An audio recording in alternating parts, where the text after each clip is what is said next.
ஆட்சிக்கு வருவது முன் ஒரு பேச்சு, வந்தபின் ஒரு பேச்சு. மு.க.ஸ்டாலினை பந்தாடிய ஓபிஎஸ்.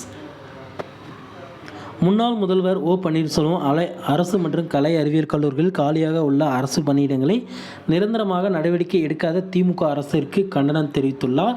இது தொடர்பாக அவர் வெளியிட்டுள்ள அறிவிக்கையில், ஒரு நாடு உயர்கல்வி மற்றும் தொழிற்கல்வியில் வளர்ச்சி அடைந்தால் மட்டுமே புதிய கண்டுபிடிப்புகள், ஆராய்ச்சிகள் போன்றவை வளர்ச்சி பெறும். உயர்நிலை கல்வியால்தான் நாட்டின் வளர்ச்சியை உருவாக்க முடியும். அனைத்து துறைகளின் வளர்ச்சிக்கும் ஆதாரமாக அமைவது உயர்கல்வித்துறையே. இந்த வகையில் உலக அரங்கில் தமிழ்நாடு வீறு பெற்று தனி சிறப்புடன் விளங்க வேண்டுமெனில் உயர்கல்வி மற்றும் தொழிற்கல்வி வளர்ச்சி பெறுதல் மிகவும் அவசியம்.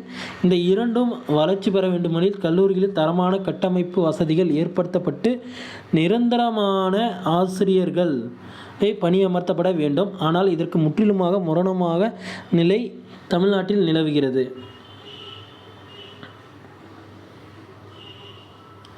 ஆட்சிக்கு வருவதற்கு முன் 3.5 லட்சம் காலி பணியிடங்கள் நிரப்பப்படும் என்று அறிவித்த திமுக ஆட்சிக்கு வந்த பிறகு அவற்றை முறையாக நிரப்ப எந்தவித நடவடிக்கையும் எடுக்கவில்லை.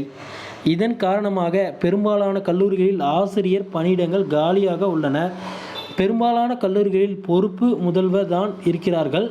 இந்த நிலையில் அரசு கலை அறிவியல் கல்லூரிகளில் கல்வியியல் கல்லூரிகளில் 5699 கௌரவ விரிவுரையாளர்களை தற்காலிகமாக மாதம் 20,000 ரூபாய் தொகுப்பூதியத்தில் பணியமர்த்த திமுக அரசு ஆணை பிறப்பித்து இருப்பதை பார்க்கும்போது நிரந்தரமாக கல்லூரிகளில் ஆசிரியர்கள் நியமிக்க இந்த அரசு முன் வராதது என்பது தெள்ளத் தெளிவாக திமுக அரசின் இந்த செயலால் எதிர்கால சந்ததியினை வாழ்வாதாரத்தை சீர்குலைப்பதாக அமைந்துள்ளது.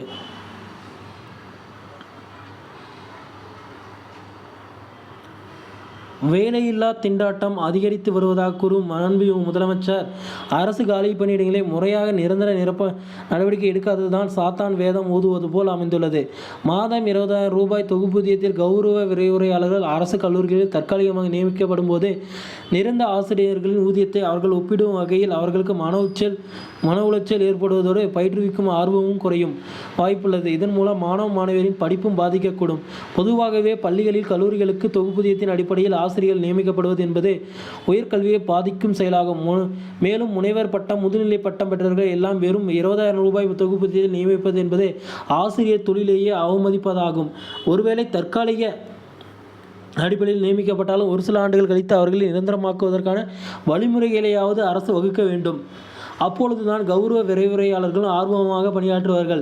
இல்லை என்றால் அவர்களுடைய ஆர்வம் குறைவதோடு தனியார் கல்லூரிகளில் அதிக சம்பளத்தில் நிரந்தர பணி கிடைக்குமானால் அங்கு செல்லக்கூடிய வாய்ப்பு ஏற்படும். இதன் காரணமாக அரசு கல்லூரிகளில் பயிலும் மாணவ மாணவர்களின் கல்வி பாதிக்கப்படும் என அரசு கல்லூரியில் பயிலும் மாணவ மாணவர்களின் கல்வி பாதிக்கப்படும் அப்படின்ற மாதிரி பார்த்தீங்கன்னா, நம்ம முன்னாள் முதலமைச்சர், எதிர்க்கட்சி தலைவர், துணைத் தலைவருமாக இருக்கக்கூடிய ஓ. பன்னீர்செல்வம் இந்த செய்தியை நமக்கு கொடுத்துருக்காருங்க. ஓகே ஃப்ரெண்ட்ஸ், வீடியோ உங்களுக்கு பிடிச்சிருந்தது அப்படின்னா சேனலை சப்ஸ்கிரைப் பண்ணி வச்சுக்கோங்க ஃப்ரெண்ட்ஸ். தேங்க்யூ.